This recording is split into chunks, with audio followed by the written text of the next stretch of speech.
Now for actual vampires. Creatures of the Dark. Sexy Boy Sky Part 2. Many nightmare nights. Vampires who parade as nobility, ruling worlds from the shadows. This was just goth. Can we talk about how messed up that is? You just killed all the goth baddies. The Inquisition has done worse for less. Is she a heretic or just a little quirky?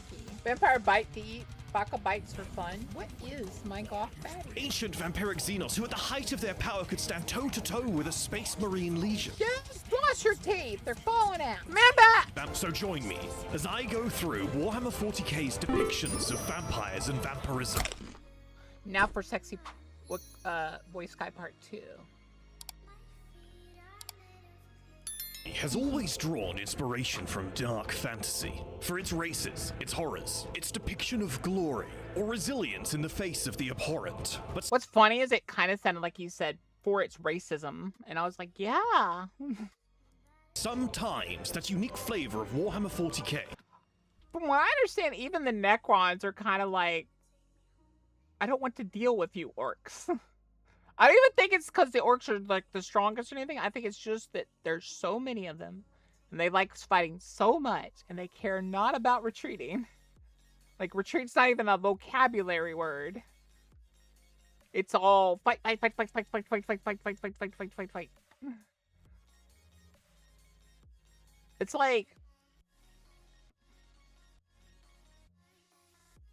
like water, not having enough water and trying to fight a car fire. Like one of those electric car fires where you have to put it in the ocean. And even then, it could keep burning. Yippee Wormhammer? No. No, thank you. Wait, Kronk. Has permeated throughout its own influences so much that it becomes easy to lose sight of the original recipe. An original recipe that has had not only the themes of vampirism, but actual vampires at its very core since the very beginning. Like the vampires of our own human... The orcs. Hey, mind if we park our moon next to Terra for some neighborly fun? That's what I'm saying. I think orcs are literally the, basically a universal correction button. Oh, you're getting too strong? The orcs noticed. Oh, you're getting too strong? Oh, the orcs noticed. Oh, you're getting too strong? Oh, the orcs noticed. Oh, some orcs are getting too strong? Oh, other orcs noticed. Mythos, ancient and immortal. The very first publications of Warhammer 40K all those decades ago contained them too. And still, to this day, the setting produces new writings talking about these creatures of the dark. Creatures of the dark. Man. Hey, it's me, Goku! So join me as I go through Warhammer 40K's depictions of vampires and vampirism, from the thematic to the literal. We'll start with those who touch the surface of what it means to be vampire, and end with creatures of the night that won't be denied. 40K's literal vampires. Don't forget to like and subscribe. The vampire covens of Cassandron are inferred. Vampire covens? Here's my thing about vampires. Why don't... Because they're basically just humans. Like at Dracula the end of the name day. translate in English, it's mean son of the devil. Son of the devil. Hey, it's me Goku Gulgaz Thrakawog.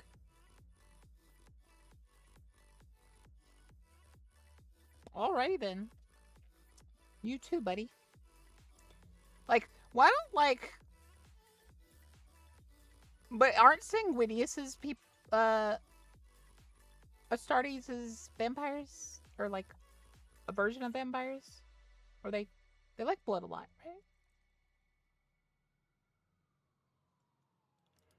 right? To be an example of how people can Who bites more, Boka or vampires? Yes. end up worshipping the Chaos Gods without ever actually knowing that's what they're doing. Mentioned in the Realms of Chaos, The Lost and the Damned, 1990, in conjunction with text about how Chaos worship isn't always done knowingly, it's inferred that the vampire covens of Cassandron are just normal people. Normal people, huh? I mean, true. They got just all they do is just have pointy teeth, man, and like blood. Likely entirely unaware of Chaos, whose beliefs and rituals likely worship the blood god entirely by chance, not being outright Chaos cultists. It's less about intent and more about how easily regular people can get caught up in much bigger and darker things than they understand. And true to their namesake, the notions of being ignorantly swept away into the allure of darkness is a consistent theme seen across much of vampire media, from Bram Stoker's Dracula to Eggers' Nosferatu.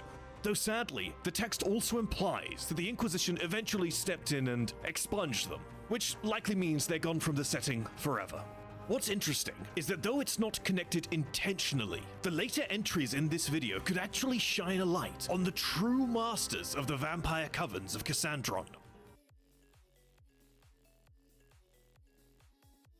Wait, so they called themselves a vampire coven, but they weren't vampires? This was just goths! Can we talk about how messed up that is? You just killed all the goth baddies because they call themselves vampires and you weren't sure? The Crave are one of those forgotten races in Warhammer 40K. Women, am I right? Yeah. This guy looks cool. Are these like dragon adjacent? When you look at the lore that's out there, definitely have some vampiric qualities, though maybe more in tone than any traditional scent. All I'm saying, Warhammer, is I want a dragon race. They're described in Liber Xenologist 2021, a Xeno bestiary written from the perspective of a rogue trader, as big, winged, bat-like armored humanoid Xenos, clearly leaning on the monstrous vampire visual tropes. The Crave are ancient. In Lionel Johnson, Lord of the First 2020, it's said that the Crave predate even the Eldar. And though in the current setting they wish to enslave others, that same... Is she a heretic or just a little quirky? What is my goth baddie? What if Morrigan? I don't know. Could be both. Book also tells us that they themselves were enslaved during the Great Crusade by an even more esoteric Xenos. Nah, that guy in the middle is just Satan with a jackhammer. Can we agree on that? Auto Chuthanar. In a fun way, it's a... Also, there was a T-Rex in that picture. By an even... That's a T-Rex. And that's an Ewok.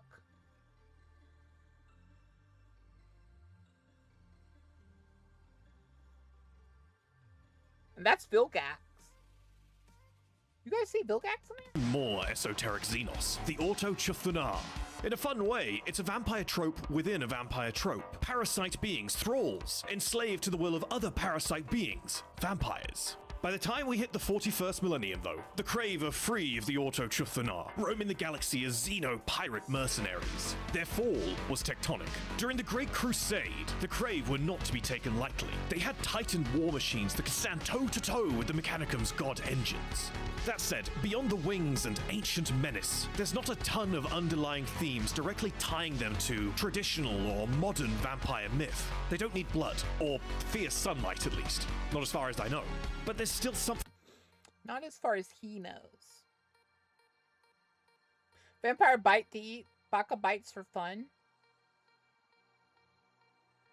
Bold of you to assume I bite for fun and not sustenance. There. The 4th edition Warhammer 40K rulebook refers to them as Mind Eaters, which gives off a very different but still vampiric kind of energy. What happened to man's nose? The Crave don't drink blood. They feed on... Dude, floss your teeth! They're falling out! ...on consciousness. And that sounds like vampirism to me. Snuggle. The Blood Angels. The Flesh Tearers. The Angels Sanguine.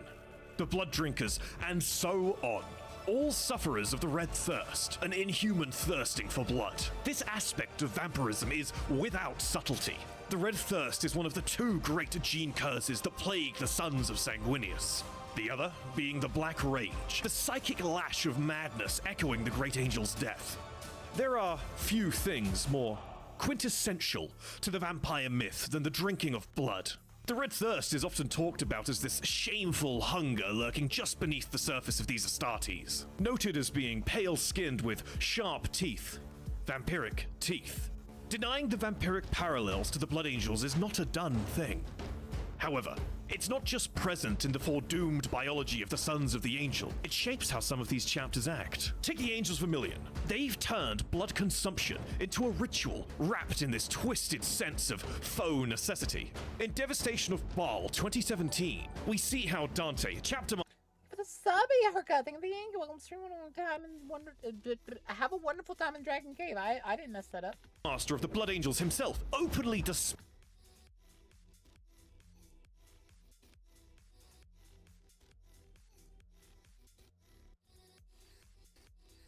Oh, okay. I was like trying to figure out why he had two armors on. I was like, wait, why does he have a red and gold armor? despises them for it. Every half century, the Angels Vermilion will take an inordinate excess of their homeworld's mortal population and slaughter them, bloodletting them, creating a veritable... I will say Sanguinius is probably my most favorite out of all of them so far that I have reacted to. Gonna go back to reacting to them.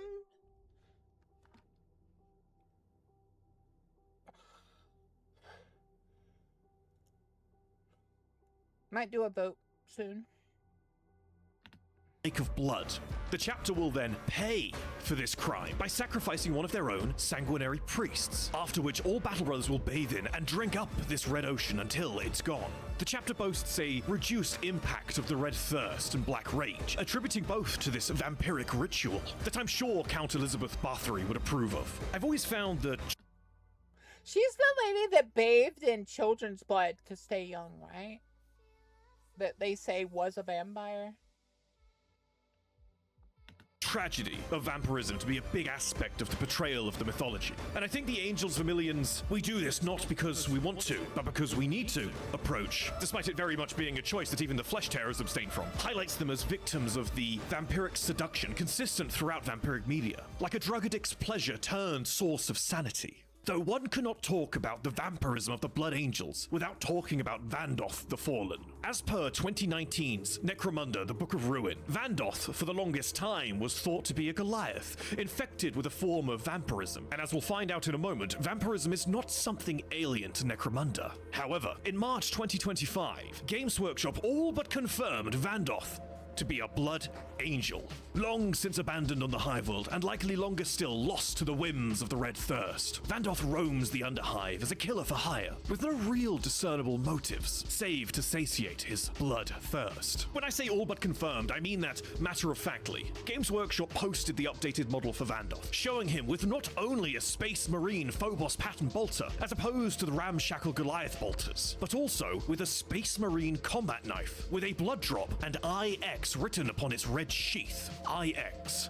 9th Legion, the Blood Angels. That detail, combined with the vials of blood strapped to his side, basically confirms it. Vandoth is a Blood Angel. You can even see the black carapace access ports all over his body. He was almost certainly stranded on Necromunda hundreds or maybe even thousands of years ago, and slowly gave in to his red thirst. The local Underhivers talk about him like a myth, a blood-drinking giant who haunts the lower levels. Even thought to be an agent of chaos at one point, though those rumors were crushed as Vandoth blasted apart a number of Chaos worshippers in the Underhive, like any good Blood Angel would.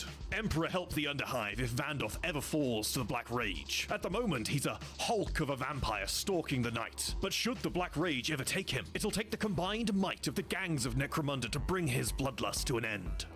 So yeah, maybe the Blood Angels aren't vampires in a traditional sense, but the themes are all there. Blood, tragedy, loss of control, succumbing to impulse, and massacre rituals soaked in blood. It's all very on brand for 40k, and it makes one of the most compelling examples of how the setting plays into classic. So this is a case of they forgot one guy and he became a nuisance to an entire planet. Cool.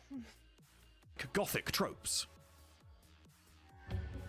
Anyway, since we're already on the topic of Necromunda, let's talk about vampires. Spelt with a Y, not an I, which is how the old source spells it. So for the sake of clarity and ease of differentiation, and to stop my spell check from having a fit, I'm going to call them vampires. I know it's not pronounced that way, but when we get to the next section, you'll appreciate why I'm intentionally butchering it. Everything we know about vampires comes from 1999 in Necromunda's Gang War 3. And a lot like a lot of the older Necromunda lore, it's full of really fun, very malleable ideas. Actually, to be fair, yeah, new Necromunda. Thank you for the I can't talk today. Thank you for the follow, Smick. 118. Thank you. Welcome, streamer. One time in Dragon Key. Lore 2 isn't often tied down by 40k's general rigidity. We literally just got finished discussing the Necromunda Blood Angel sewer-dwelling boogeyman from 2025 lore. The vampires aren't just vampire-flavored mutants. They tick a surprising number of boxes from more modern vampire fiction, like the Underworld series or Carl Urban's character from 2011's Priest. They're very much in that gritty post-industrial vampire niche, where the line between a vampire and person with superpowers is very blurry. Vampires are blood drinkers, for starters. Blood is their sustenance. Yes. They're nocturnal, and they've got supernatural durability, to the point where they don't feel the need to wear armor. Probably because they've got Wolverine-style regeneration, like actual coming back from death levels of healing. And if you're wondering, how do I kill a vampire? You gotta take their head. I'd say that's consistent with vampire media, but it's pretty consistent with most everything fact or fiction. The problem, of course, is getting close enough to actually take it. Vampires don't operate alone. Each one has their own horde of serfs, little underhive cults of loyal thralls. There's a whole ranking system too. Thralls, senior thralls. Smick is fine. Acolytes, master acolytes. The vampires themselves come in ranks. Regular vampire, vampire lord, vampire master. It's a very hierarchical setup. All I'm saying is, Ninja would have a field day here. All I need to do is take your head. Sling! And like a lot of vampire stories, the more blood they drink and the longer they live, the stronger they get. A fun little detail, when it comes to draining the life of others, vampires are uniquely picky. Necromunda is filled with the drug-addled, abhumans, mutants, and all sorts of human filth. Vampires like their blood pure, so it's the job of their underlings to provide them with food-grade victims. One detail that I really like is that they're invisible to artificial sight. Bionic eyes specifically are quoted, but I imagine it's the works too, Auspex gear, all of it. It's a neat little sci-fi twist on the old vampires don't show up in mirrors thing, and it fits Necromunda perfectly, where half the population relies on cybernetic vision just to see through toxic smog. As far as we know, they haven't made it off Necromunda, but there's nothing to say they're not already out there. The Inquisition is aware of them. They know these things are buried deep in the lower levels of the Hive. But for reasons unexplained, the Inquisition settled on containment, not extermination. They've got systems in place to stop vampires from leaving the Hive and spreading elsewhere. And according to the same Gang War 3 source, the Inquisition thinks vampires are connected to chaos in some way. But to be fair, the Inquisition slaps the chaos label on just about anything it doesn't like. The actual lore suggests that vampires are a mostly stable mutation of ancient human stock, which is fun because vampires seem way more stable than most abhumans. And if their need to drink blood could be satiated on a wider scale, vampires would make an utterly devastating tool in humanity's arsenal. Though the Emperor is far more likely to walk once more than the Imperium is to move beyond its prejudices. Okay, so I have nothing to back up this theory. But, like, the Inquisition thinks vampires are connected to chaos, so why wouldn't they just go in and kill them? The Inquisition has done worse for less. And why is it that the vampires are clearly super survivable, but are only on Necromunda? My theory is that vampires are out in the galaxy, operating within the Imperium, even within the Inquisition, especially within the Inquisition. They're relegated to Necromunda. It's just code for don't look too hard for them elsewhere. It would also explain why the Necromunda vamps get a free pass, as any Inquisitor who questions why they're not getting killed just gets some vampire High Lord Inquisitor jargon about how it's a waste of time and resources, or just not possible. But yeah, I have nothing to back this up. It just makes sense to me. Interesting theory. Interesting theory.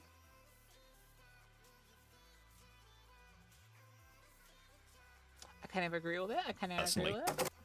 Vampires are a cool piece of lore that feels very self-contained, but packed with possibilities. The blend of modern vampire tropes with 40k's grime and paranoia makes them feel right at home in Necromunda. Necromunda. Alright, it's time. I see why he mispronounced it on purpose. It's vampires again. Time for actual vampires in 40k. Not just the metaphorical ones like the Blood Angels, or the underhive horrors of Necromunda, but instead, a type of vampire that not only touches every single vampire trope, but are actually called vampires, with the correct English spelling this time. Vampires are born of... Bold of you to assume that the English spelling is the correct spelling. the warp. They're not strictly... Did vampires come from, I want to say not Swedish lore. Was it German? I don't remember. It's... I don't think it was American, though. It was Germany? I thought so. So wouldn't the other spelling be more correct? Demons. Vampire? They're like the enslavers. The warp is their point of origin, but they have no loyalty to any chaos god or chaos undivided. They are their own malicious entities. And also, I feel like you could pronounce the other spelling slightly differently. You could be like vamp-ire,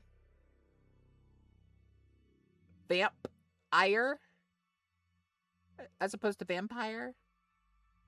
Vamp-ire, you know? My time to shine.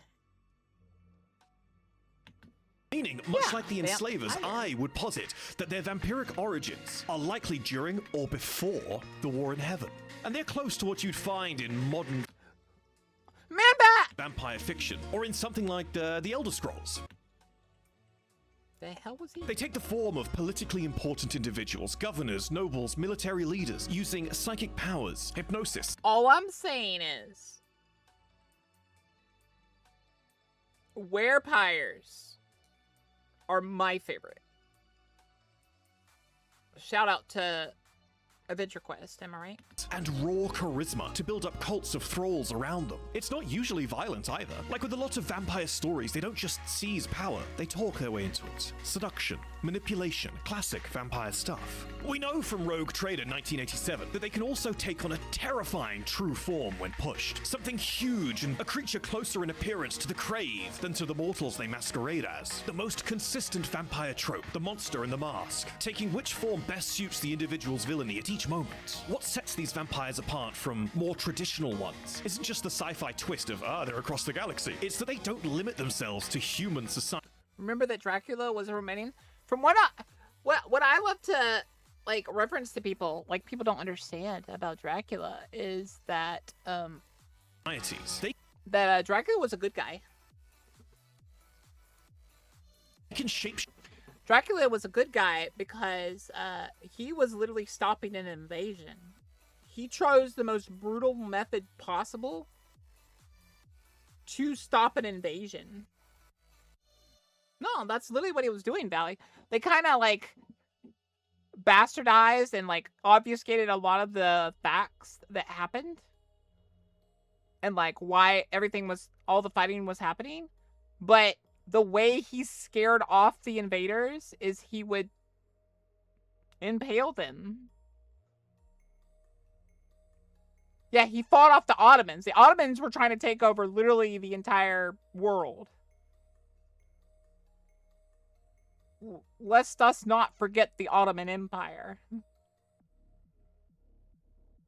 Had he not been so sadistic and, like, crazed and, like, the impale person that he was, pretty sure, his country wouldn't exist. Because it would have been under Ottoman rule. And who knows what it would have looked like. But because of his, like, brutality and stuff, he scared the Ottomans away. Well, like, good guy. I'm not necessarily saying he himself was a good guy. I'm saying, like, he was the good guy in the scenario. That he was just protecting his country. Were his methods a bit extreme and scary and bad? Yes. Absolutely. But, because of him, the Ottomans did not take over Romania. Yeah, like, not saying he was a good guy. Yeah, better the devil you know than the devil you don't. Kind of thing. Like, whereas everyone else views, Vlad the Impaler as a terrible, tyrannical, evil person, the Ottomans view him as the devil that decided to protect them. Yeah, he was a hero to their country. To them, he is the good guy. He may have been a devil, but not one of them would, like, let you bad talk them to their face. Because he is literally the reason they, as a country, existed. So, like, the more you know about, vampire lore. Shift to mimic other sentient species, meaning they can infiltrate Xenos cultures too. There's no proof that they've gotten into places like the Tau Empire, but it is possible, and it's very likely. Speaking of which, these vampires don't necessarily feed on blood. At least, they didn't originally. The Rogue Trader book says they survive by draining life force, and that they adjust their physiology to fit whatever society they're blending into. But this got a bit of a soft update in the Eisenbruck Horror, 2021, where we see an Imperial governor, a vampire, slowly taking control of a planet while feeding on the blood of its people. So it looks like the idea of blood drinking has been folded back into their lore. The same vampire is also referenced in Warhammer Siege 1988, where he... Thank you for the follow, Ruby Pride Project. Thank you for the subby. Welcome to the stream. I'll be one time in Dragon Cave. survives an assassination attempt from an Imperial assassin before fully rising to power on his world. Vampires aren't just villainous schemers, they're hyper-lethal combatants. This follows what we see in the Black Templars 4th edition Codex, where a younger Hell... I mean, have you seen Twilight? That wasn't combat, that was slaughter. Like, people forget. It was violent.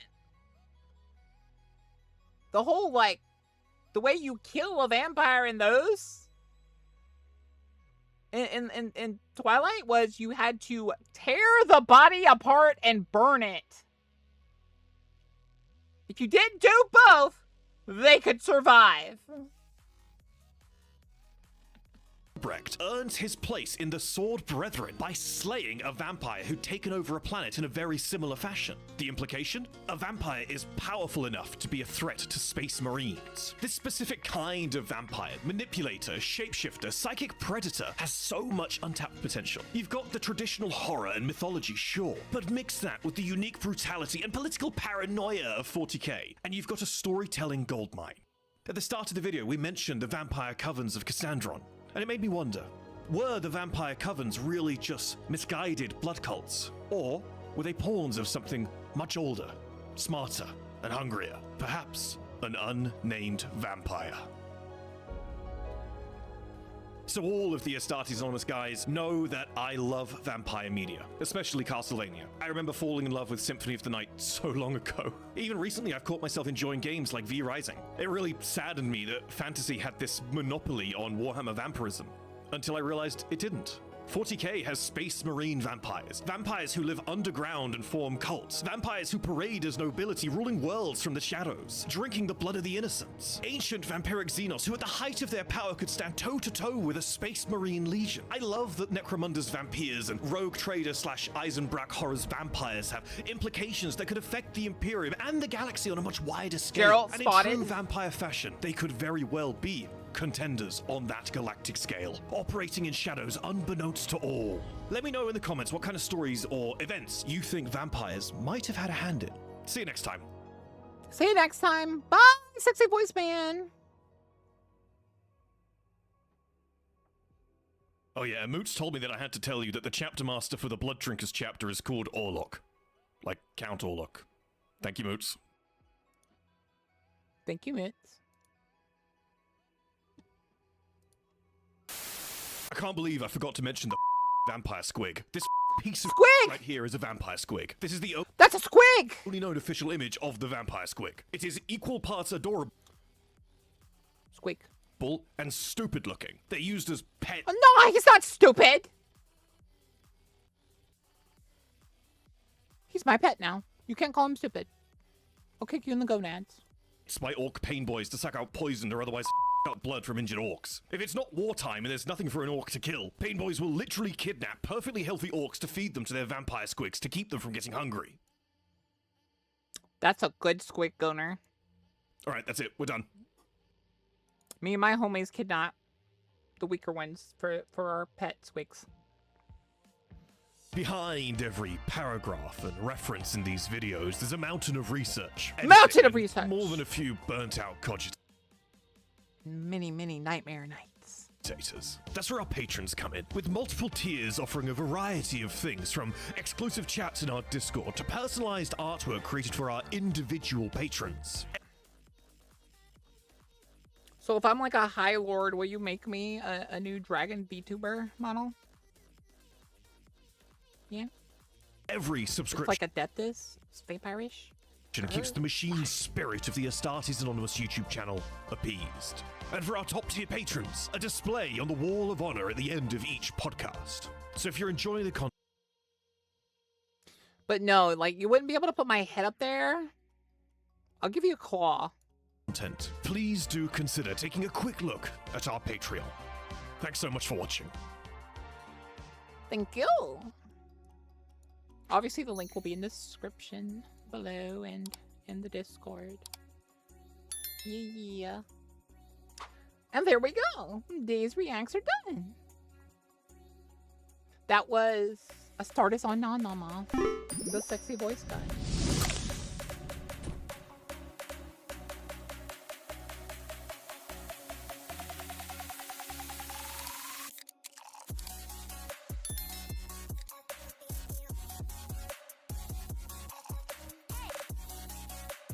Squig! Right here is a vampire squig. This is the That's a squig! and stupid looking. They're used as pets. No, he's not stupid. He's my pet now. You can't call him stupid. I'll kick you in the gonad.